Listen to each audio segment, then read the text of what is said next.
pleasant day to everyone. It is an honor and privilege to present to this Education Forum series the new career progression system for teachers. This is an avenue where the BHROD can share, after doing an extensive study, how the career advancement among teachers will unfold.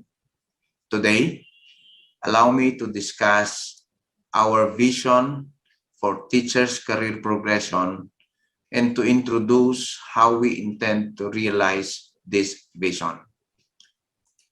We in the department envision that not a single teacher should retire at Teacher 1 by allowing them to remain in the classroom while advancing their stature and compensation through a career path where career options between classroom teaching and school administration are adequately provided.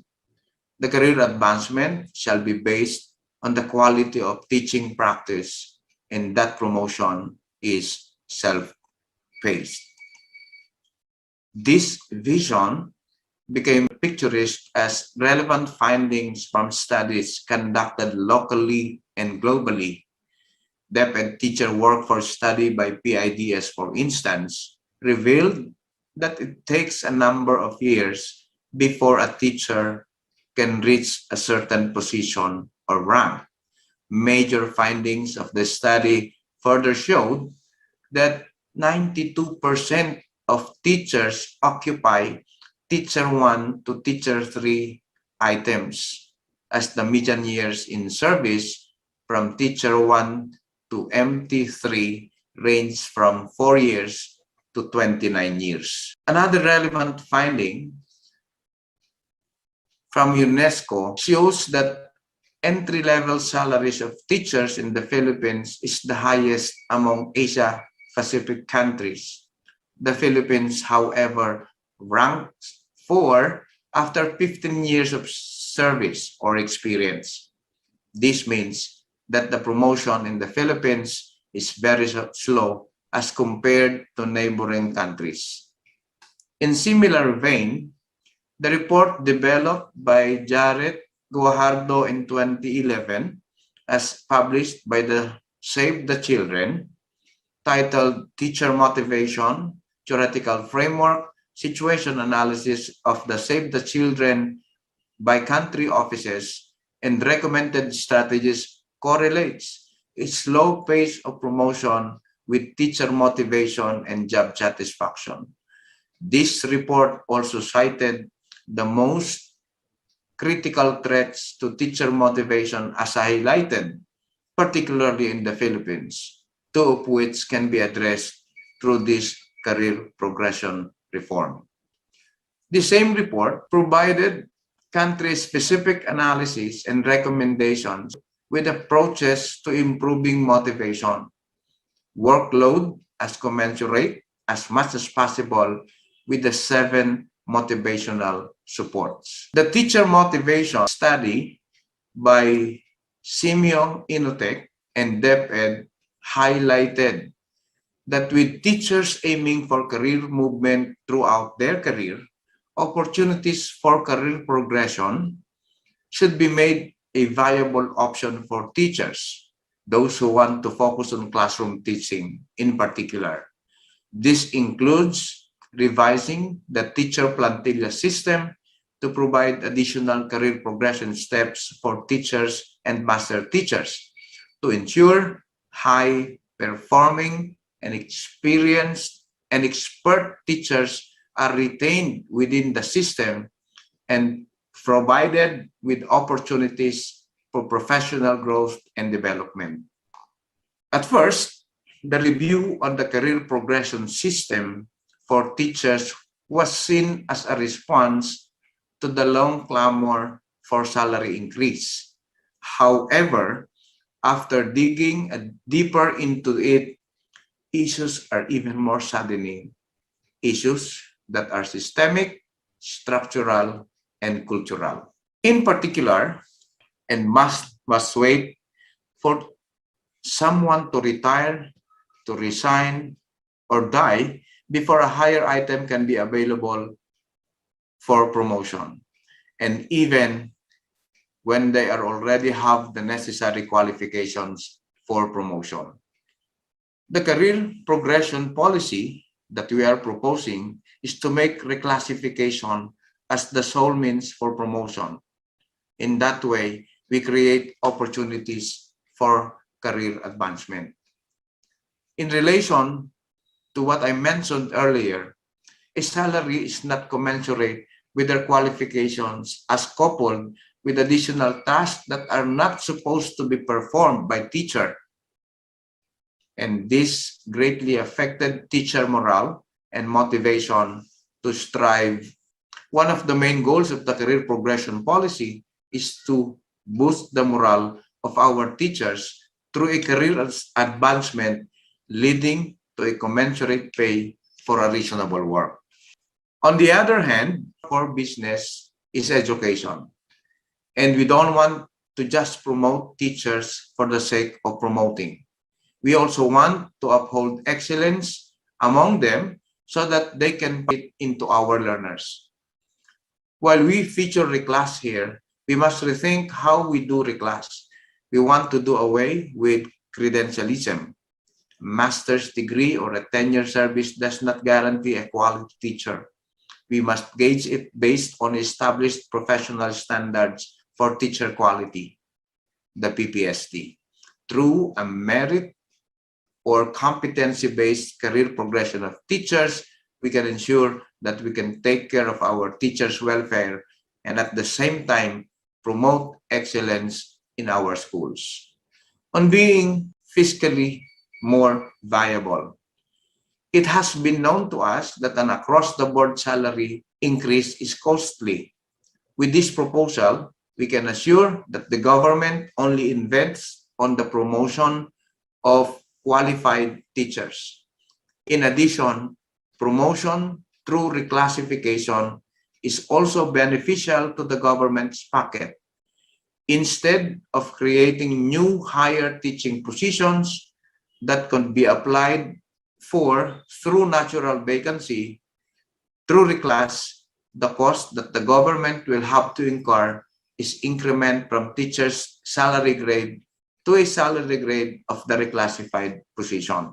And along with this increased workload in the classroom and few opportunities for advancement, which has been identified as part of the most crucial threats to teacher motivation, we can now say that with this proposal, progression will be addressed and our teachers will not really retire at teacher one.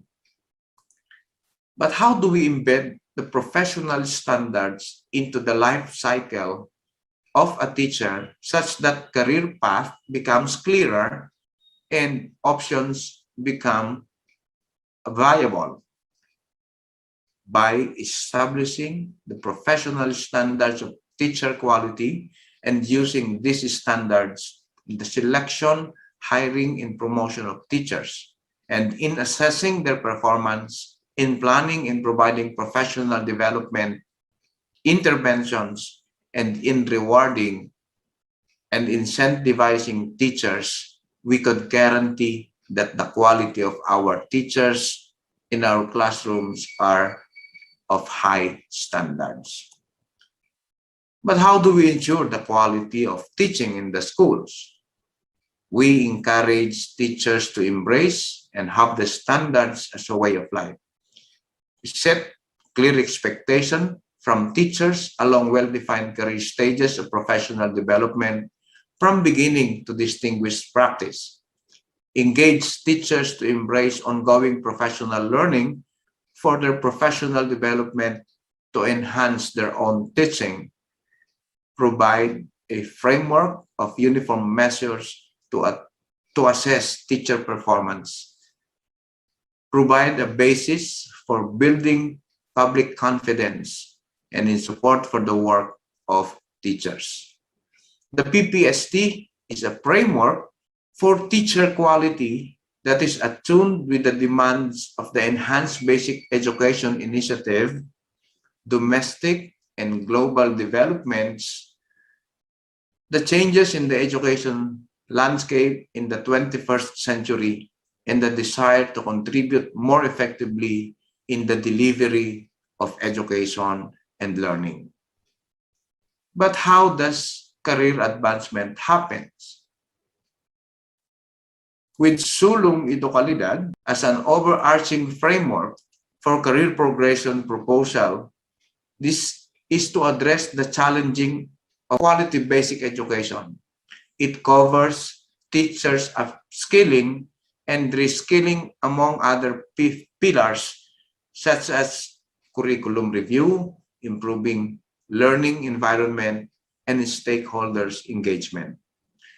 Within the pillar of teachers upskilling and reskilling, the main program of Deped is the NAYAP transformation, which seeks to strengthen the in-service professional development of teachers and school leaders.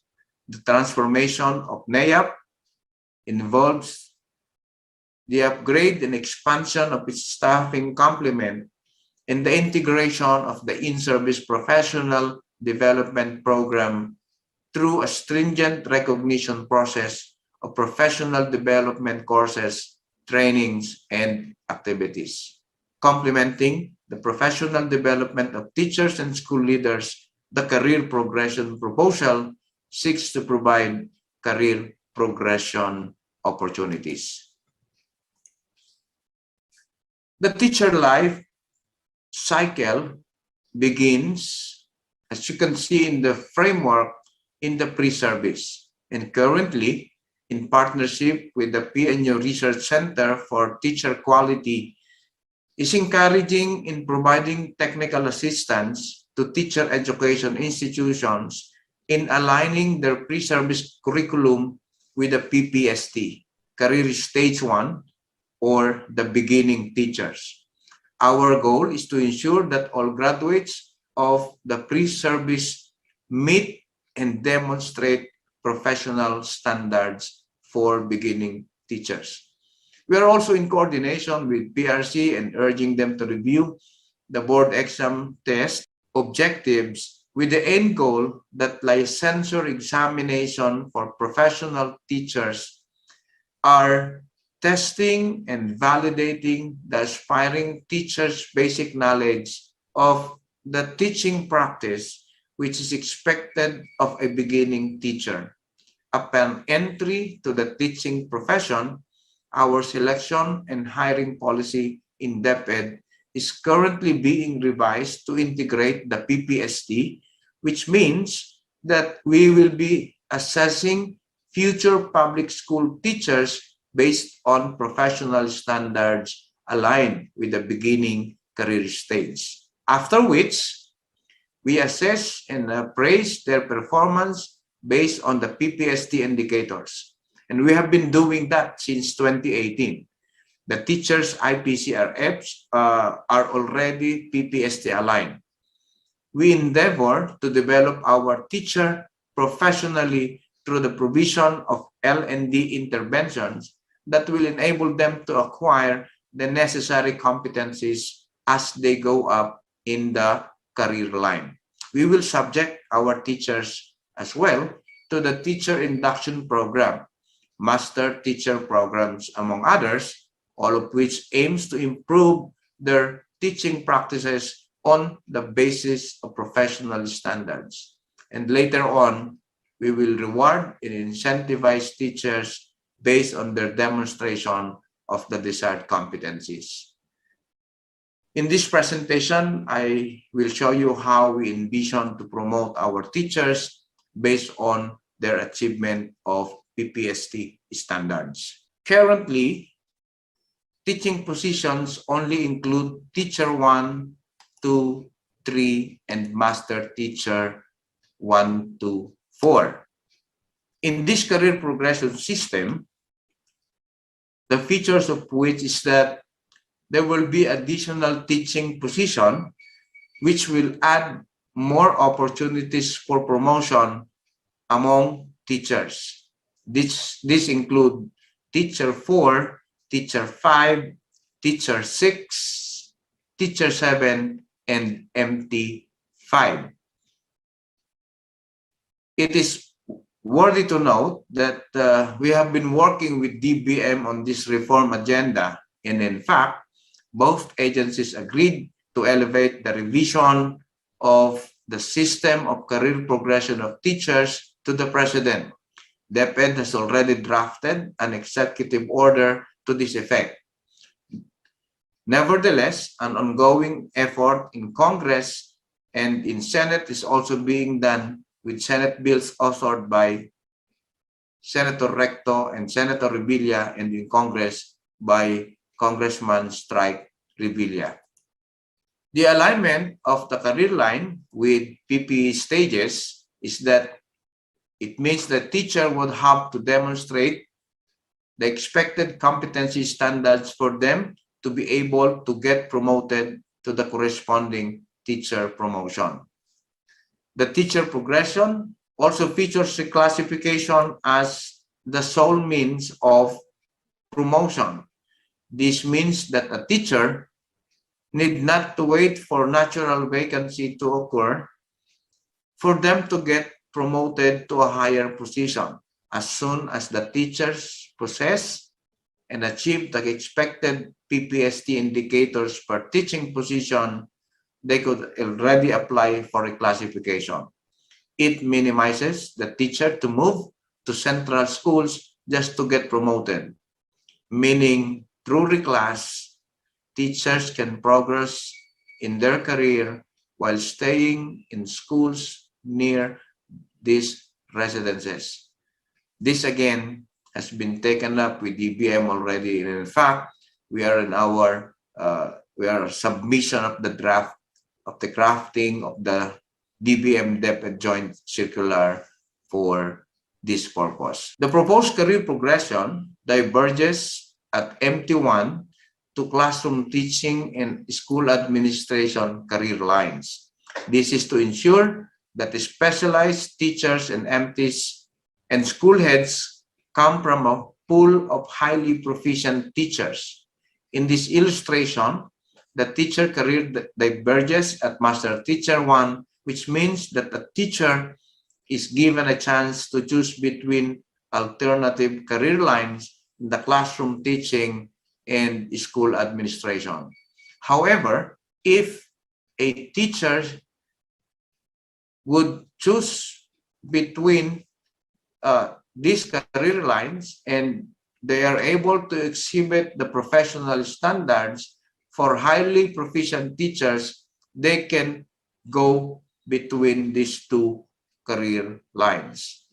In terms of function, teachers 1 to 7 should concentrate on the teaching learning process and development towards greater proficiency and possible leadership roles, while MTs and school heads should take on instructional supervision and leadership roles. It is necessary that our NAIAP and accredited teacher training service providers should plan and provide L&D interventions that target the expected competencies in career stages. The goal is to move teachers to the next career stage. So what happens to the head teacher? All other positions that are not in the master teacher and teacher nomenclature, except for principal, will be retitled into equivalent SGs in the single line career path. This is how single line career path and retitling of positions is proposed. By rationalizing into a single line career path, Deped intends to avoid shifting to teaching and school administrative position as in the current practice. This is to ensure that teachers' progression to higher positions are developmental and in accordance with standards.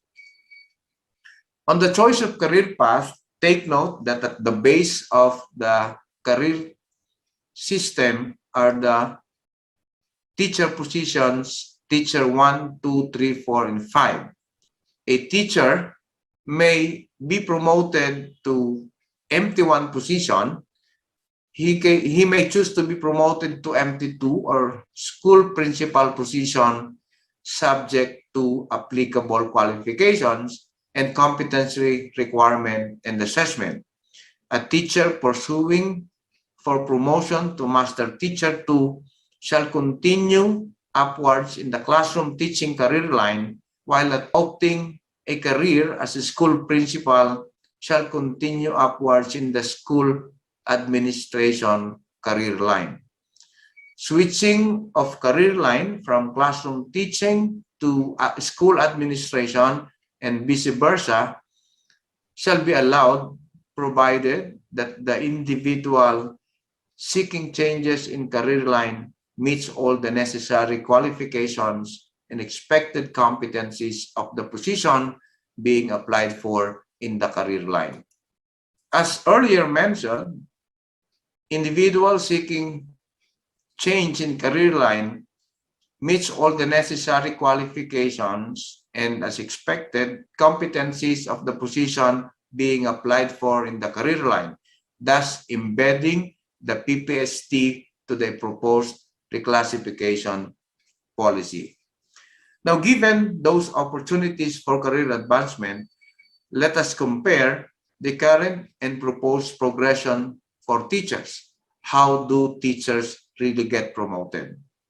So currently, our teachers are promoted by two different modes. The natural vacancy, which the teacher has to wait for vacancy due to resignation, retirement, or death, and the reclassification, which is currently based on credentialism rather than competency-based attainment of academic preparation levels and experience as well as training. Under this proposal, reclassification will be the sole means of promotion. No more natural vacancies, as waiting for a natural vacancy wastes teacher capacity to take on bigger roles in schools. Reclass will allow us and our teachers to maximize potential and capacity, and that teacher will no longer have to compete with one another. They will now have to compete with themselves. They only need to beat at their last performance. And teachers can also get promoted at their own pace based on their achievement of teaching standards. And finally, teachers need not transfer to central school just to get promoted. However, reclassification shall be redefined to align the progression to higher teaching position with the achievement of the PPST indicators. The current policy is based on proxy indicators of competencies and credentialism, such as educational attainment, training hours, and years of experience. The current system assumes that as soon as the teachers acquire higher education, training, and experience, they already embody the desired competencies worthy of promotion. The proposed reclass policy will be based on the achievement of professional standards. So let us try to go over the steps for promotion. As reflected, there is a set of qualification standards for every position to amplify that professional standards are achieved. To become eligible for reclassification, a teacher must satisfy the requirements as presented in the table based on defined career stages. And once teacher applicants meet the QS for the position, they must present their IPCRFs that showcase their proficiency in the indicators as appraised in their performance. And the table specifies the performance requirements for each position. In terms of the selection process, the reclassification criteria here as basis for the selection process is as well redefined. Upon identifying all the eligible applicants from step 1, which is the qualification standards, and step 2, which is on the submission of performance requirements, the eligible applicants shall undergo the selection process to be conducted by the Human Resource Merit Promotion and Selection Board in the school's division offices. The selection criteria is presented, and the HRMPSB shall rank the applicant based on the total score obtained and prepare a teacher for the competency reclassification list, which will then be submitted to DBM for approval subject to availability of funds. So as you can see here, all qualified applicants who have been ranked shall be provided with the result of their scores as obtained, and as mentioned, it should be submitted to DBM. The HRMPSB shall submit to the budget officer the comparative assessment result for reclassification, and with the budget cut-off of the SDO, applications who were not accommodated or which were not accommodated in the current fiscal year shall be prioritized in the next budget year. But where are we now in terms of this career progression proposal? In the career progression roadmap, we are still on policy framework, and we have already, as mentioned, drafted the executive order and submitted, even prepared DBM Deped joint circular, the qualification standards, and Deped reclass policy, and onward to phase 1 implementation for 2022. And to note as well that in the phase 1 implementation, since the career progression is primarily anchored on PPST and RPMS, and since it requires a 3-year cycle for a teacher to complete the 37 indicators, it will therefore take at least 3 years to move from one career stage to another. And during this period, we'll be able to gauge whether the system is working and identify possible areas for intervention and improvement. And we also take this as an opportunity to study as well whether it would be wise to inject another major change in the system, drawing further focus on school heads. When adequate funding is provided to ensure that there is enough master teachers and bolster the number of master teachers that can provide enough instructional supervision, looking forward to having a 1:5 master teacher to teacher ratio, and the teachers can remain in the teaching career line while advancing in stature and compensation, and teachers and principals complement each other and given equal prestige and recognition. School principals come from the pool of highly proficient master teachers. The PPSH is integrated in the HR systems such as professional development and leadership programs, the RPMS, promotion and or reclassification, support and non-teaching positions are created in schools to relieve teachers and school heads of ancillary functions. Classroom teachers concentrate on teaching and learning process. Master teachers perform instructional, supervision, and technical assistance, and school principals concentrate on school management and operations. With all of that, we're looking at sulong de kalidad with gurong de kalidad. We look forward to having the career progression really implemented and operationalized. With all of that, thank you very much. Once again, a pleasant day to all.